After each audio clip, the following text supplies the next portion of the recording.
જય શ્રી કૃષ્ણ બાળકો. ચાલો બાળકો, આજે આપણે અંગ્રેજીની બુકમાં આગળ શીખીશું. તો જુઓ બાળકો, આપણે પેજ નંબર 1010 ઉપર આવી ગયા છીએ. તો અહીં આપણે શું લખીશું? પહેલાં જુઓ, અહીં એ ફોર એપલ આપ્યો છે. જુઓ પહેલાં એકદમ ઉપર બધાએ ધ્યાન આપો. A for apple, A for apple. આને પહેલી એબીસીડી કહેવાય અને આને બીજી એબીસીડી કહેવાય. એપલ એટલે સફરજન. અને એવી જ રીતે પાછું બોક્સ આપ્યું છે, એ બોક્સમાં ટપકા આપેલા છે, એ આપણે જોડવાના છે. એ ફોર એપલ, એપલ એટલે સફરજન. A for apple, A for arrow. જુઓ બાજુના પેજ ઉપર છે ને, A for arrow. આપણે એપલ પણ યાદ રાખવાનું છે અને એરો પણ યાદ રાખવાનું છે. એટલે આપણે શું કરીશું? જ્યારે A for apple પહેલી એબીસીડીમાં લખીશું ત્યારે A for apple બોલીશું, અને બીજી એબીસીડીમાં લખીશું ત્યારે A for arrow બોલીશું. એટલે આપણને બંને યાદ રહી જાય. હવે જુઓ બાળકો, અહીં શું લખ્યું છે? A for apple, A for apple. હવે નીચે ટપકા આપ્યા છે, તો એ આપણે પહેલાં જોડી દઈશું. એ ફોર એપલ. હવે જુઓ બાળકો, આપણે બંને સાથે લખશું ને તો આપણને ગૂંચવાડો થશે. તો પહેલાં આપણે પહેલી એબીસીડી જે છે ને, એ ફોર એપલ, એ લખી નાખીશું. અને આમાં ફક્ત લખવાનું નથી, આપણે 4 લાઇનમાં લખવાનું છે. એટલે આપણે લીટી પણ યાદ રાખવાની છે અને એ પણ ધ્યાનમાં લેવાનું છે. હવે જુઓ બાળકો, પહેલાં ઉપર રેડ લાઇન આપી છે, તો રેડ લાઇનથી આપણે બ્લુ લાઇન સુધી આવી રીતે A for apple, A for apple, apple એટલે સફરજન. એ ફોર એપલ, એપલ એટલે સફરજન. એ ફોર એપલ, એપલ એટલે સફરજન. એ ફોર એપલ, એપલ એટલે સફરજન. એ ફોર એપલ, એપલ એટલે સફરજન. હવે બીજી એબીસીડીમાં એ ફોર એપલ લખવાનું છે. તો એ કેવી રીતે લખશું બાળકો? પહેલાં તો આપણે આ ટપકા જોડી દઈએ, પછી હું તમને બતાવું છું કેવી રીતે લખવાનું છે. આ જે બોક્સ આપ્યું છે રેડ લાઇનનું, એમાં વચ્ચે 2 બ્લુ લાઇન આપી છે. તો આપણે ફક્ત એ 2 બ્લુ લાઇનની વચ્ચે જ આપણો અક્ષર થવો જોઈએ, એની બહાર આપણે જવાનું નથી. હવે જુઓ, આપણે ગુજરાતીમાં વહાણનો વ લખ્યો ને, એવી રીતે આપણે બાળકો લખી દેવાનું છે વહાણનો વ. એટલે શું લખાઈ જાય? એ ફોર એપલ. હવે આપણે આને શું બોલીશું? એ ફોર એરો. એરો એટલે તીર. એ ફોર એરો, એ ફોર એરો, એરો એટલે તીર. જો બાળકો, મેં કેવી રીતે લખ્યા છે? વચ્ચેની 2 ભૂરી લાઇનમાં જ લખવાનું છે, અને તમારે પણ એવી જ રીતે સરસ અક્ષરે લખવાનું છે. એ ફોર એરો, એરો એટલે તીર. હવે ફરીથી આ લાઇનમાં આવી જાઓ. હવે અહીં શું લખ્યું છે? A for apple. એ કેપિટલમાં લખવાનું છે. કેપિટલ એટલે કે પહેલી A B C D. A for apple, apple એટલે સફરજન. એ ફોર એપલ, એપલ એટલે સફરજન. એ ફોર એપલ, એપલ એટલે સફરજન. હવે બીજી ABCD. A for arrow. Arrow એટલે તીર. A for arrow. એરો એટલે તીર. A for arrow. એરો એટલે તીર. A for arrow. એરો એટલે તીર. હવે આપણે અહીં આવી જઈએ. એ હવે ફરીથી આપણે કઈ ABCDમાં લખવાનું છે? પહેલી ABCD. A for apple. Apple એટલે સફરજન. A for apple. એપલ એટલે સફરજન. A for apple. હવે એપલ કેવી રીતે લખવાનું છે બાળકો? A for રેડ લાઇનથી અડી અને બ્લુ લાઇન સુધી A for એપલ લખવાનું છે. તમે પછી આવો લખશો નાનો કે આમ લખશો એ તમારું બધું ખોટું થશે. તો રેડ લાઇનને અને બ્લુ લાઇનને અડવું જ જોઈએ અને એવી રીતે જ આપણે લેસન કરવાનું છે. A for apple. એપલ એટલે સફરજન. A for apple. એપલ એટલે સફરજન. A for apple. એપલ એટલે સફરજન. હવે જુઓ અહીં બીજી ABCD.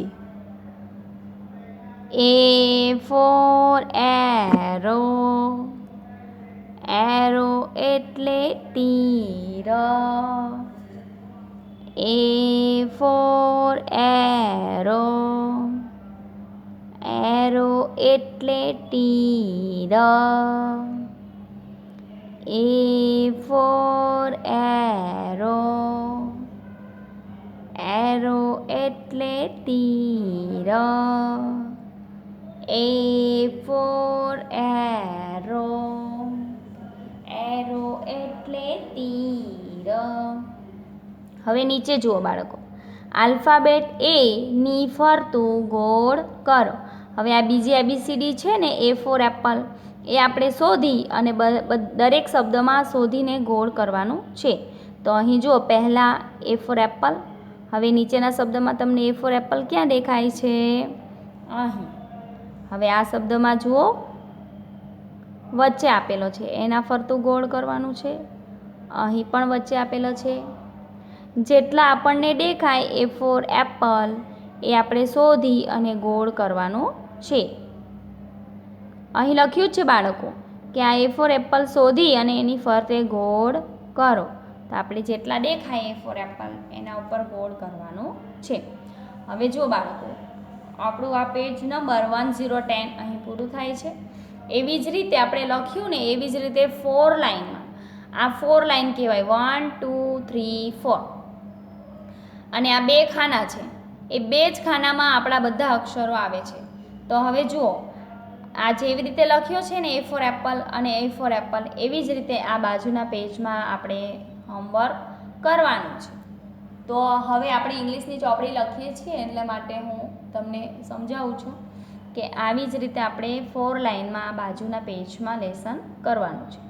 હવે પેજ નંબર 1111 એના ઉપર તમારે લેસન કરવાનું છે અને 1 to 12 એના ઉપર આપણે ફરીથી B for bat અને B for book પહેલી અને બીજી ABCDમાં B for ball આપણે લખીશું.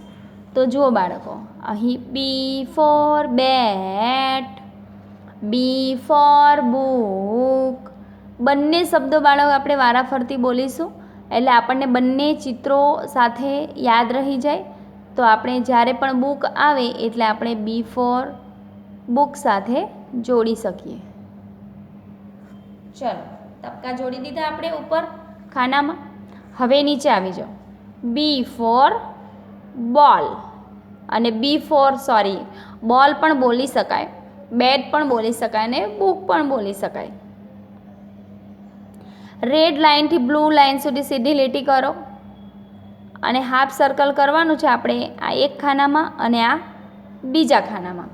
આવી જ રીતે આપણો બી ફોર બોલ લખાવો જોઈએ. પછી તમે આમ લખશો અને આમ લખશો એ ચાલશે નહીં, એ તમારું રોંગ ગણાશે. તો કેવી રીતે લખવાનું છે બાળકો?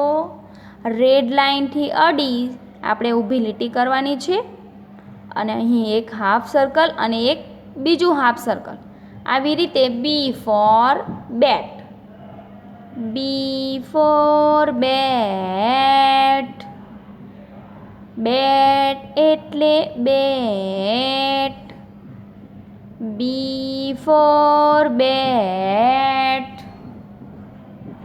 બેટ એટલે બેટ, બી ફોર બેટ, બેટ એટલે બેટ, બી ફોર બેટ, બેટ એટલે બેટ.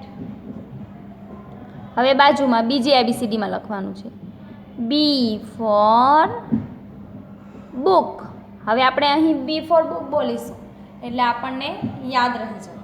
હવે જુઓ, બી ફોર બુક.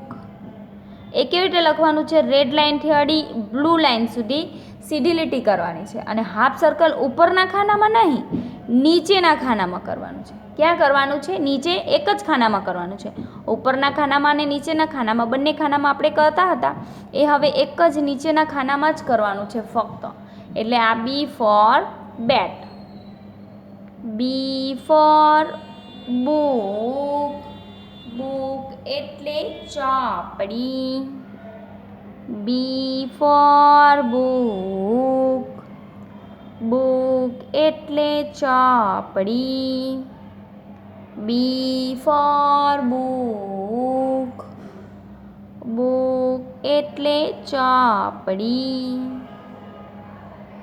હવે બાજુમાં આવી જાઓ. ફરીથી આપણે જે લખ્યું એવી જ રીતે પહેલાં તો રેડ લાઇનથી સીધી લીટી કરો અને એક હાફ સર્કલ કરો પહેલા ખાનામાં અને બીજા ખાનામાં. ચલો એવી રીતે આપણે ફરીથી લખીશું. બી ફોર બેટ, બેટ એટલે બેટ, બી ફોર બેટ, બેટ એટલે બેટ, બી ફોર બેટ, બેટ એટલે બેટ,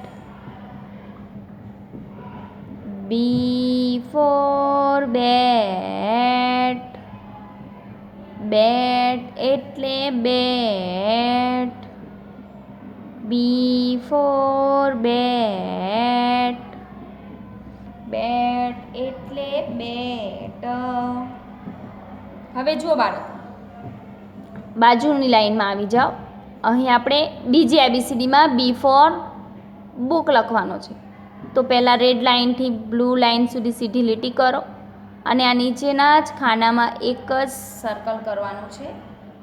એટલે આપણું શું બની જશે? બી ફોર બુક. બીજી ABCDમાં બી ફોર બુક, બુક એટલે ચોપડી, બુક ફોર બુક, બુક એટલે ચોપડી, બી ફોર બુક, બુક એટલે ચોપડી. ચલો હવે થઈ ગયું બાળકો. હવે બાજુના ખાનામાં આવી જાઓ. હવે આપણે ફરીથી પહેલી ABCDમાં બી ફોર બેટ લખવાનું છે. બી ફોર બેટ.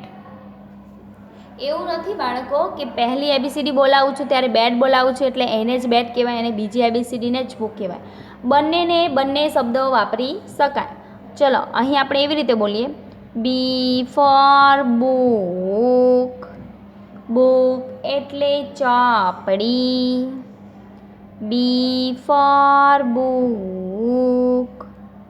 બુક એટલે ચોપડી. બી ફોર બુક. બુક એટલે ચોપડી. બી ફોર બુક. બુક એટલે ચોપડી. બી ફોર બુક. બુક એટલે ચોપડી. બી ફોર બેટ. હવે આને આપણે બેટ બોલીશું. બીજી એબીસીડીમાં આપણે બી ફોર બેટ લખવાનો છે.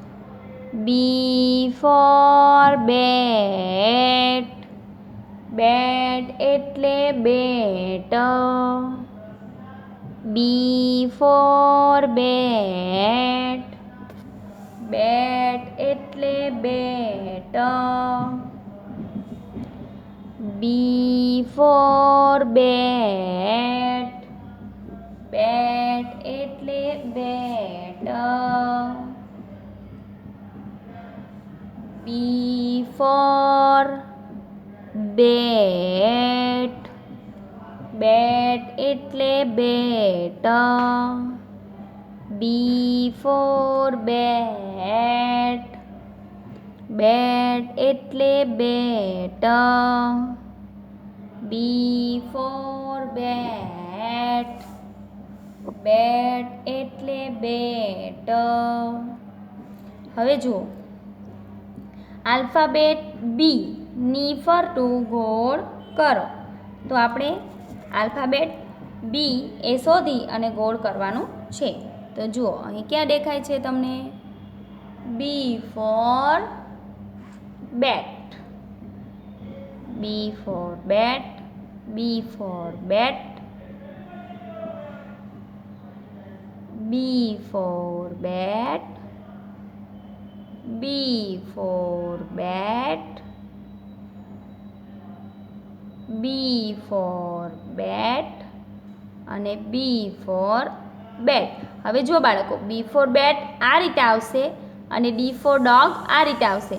હવે તમને બંનેમાં ગૂંચવાડો થશે, પણ આપણે ધ્યાન રાખવાનું કે પહેલી એબીસીડી જે રીતે લખીએ અને જે તરફ આપણે સર્કલ કરીએ, બીજી એબીસીડીમાં પણ બી એ તરફ જ સર્કલ આવશે અને ડીમાં આગળની સાઈડ આવશે, એટલે આપણને ખ્યાલ આવી જશે. હવે જુઓ, આવી જ રીતે તમારે આ એ ફોર એપલ જે આપણે લખ્યો ને એ બાજુના પેજમાં લેસન કરવાનું છે, 4 લાઇનમાં જ કમ્પ્લીટ. અને આ બી ફોર બેટ એ પણ તમારે એવી જ રીતે બાજુના પેજમાં લેસન કરવાનું છે. હવે જુઓ બાળકો, આ બે જ પેજ આજે લખાવું છું, પણ બધાએ જેવી રીતે મેં તમને બતાવ્યું છે એમ 4 લાઇનમાં આ ખાનામાંથી આ ખાનામાં જેમ ટીચરે લખાવ્યું છે સમજાવીને એવી જ રીતે તમારે લેસન કરવાનું છે. હવે જો બાળકો, મેં તમને કીધું એમ A to Z સુધી આ આલ્ફાબેટ તમારે રોજ 2 વાર બોલી જવાનું આ બુકમાંથી આંગળી મૂકીને, એટલે તમને ઝડપથી વાંચતા આવડી જશે અને લખતા પણ આવડી જશે. હવે લખવાનું કેવી રીતે છે? આપણે 4 લાઇનમાં જ લખવાનું છે અને આ જે બતાવ્યું છે એવી જ રીતે તમારે આ હોમવર્ક કરવાનું છે બાજુના પેજમાં. હવે જુઓ બાળકો, આ તમારું કમ્પ્લીટ હોમવર્ક થઈ જાય ને વ્યવસ્થિત, પછી તમારી પાસે જે ખાનાવાળી નોટબુક છે ને એમાં બીજી એબીસીડી પણ તમે લખતા શીખી જજો. એમ મેં તમને શીખવાડી છે આગળ. જેણે શીખી હશે અને લેસન કર્યું હશે એને ખબર હશે અને આવડતું હશે.